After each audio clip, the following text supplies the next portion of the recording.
Marami ang kinilig at natuwa sa latest post ni Kim Chiu sa X matapos niyang hikayati ng kanyang mga tagahanga na iboto naman si Paolo Avellino para sa Seoul International Drama Awards 2026.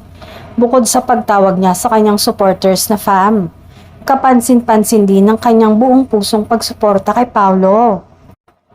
Let's vote for Pao naman this time para siya naman ang maka-experience mag-Korean characters. Exciting mag-Korean si Paolo. Salamat po sa lahat ng bumoto na. Ani ni Kim sa kanyang post.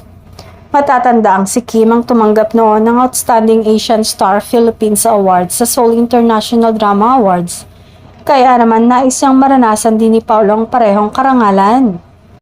Dahil dito, lalong kinilig ang mga tagahanga sa ipinakitang suporta ng aktres sa kanyang ka-love team. Ayon sa mga fans, tila naging epektibo ang panawagan ni Kim dahil mabilis na tumaas ang boto ni Paolo.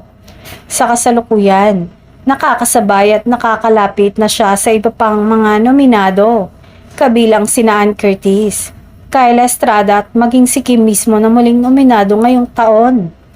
Marami din ang umaasang makakakuha si Paolo ng suporta mula sa iba't ibang fandoms.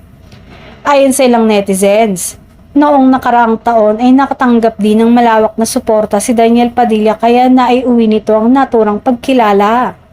Samantala, hindi maitago ng Kim Pao fans ang kanilang excitement at kumpiyansa para kay Paolo.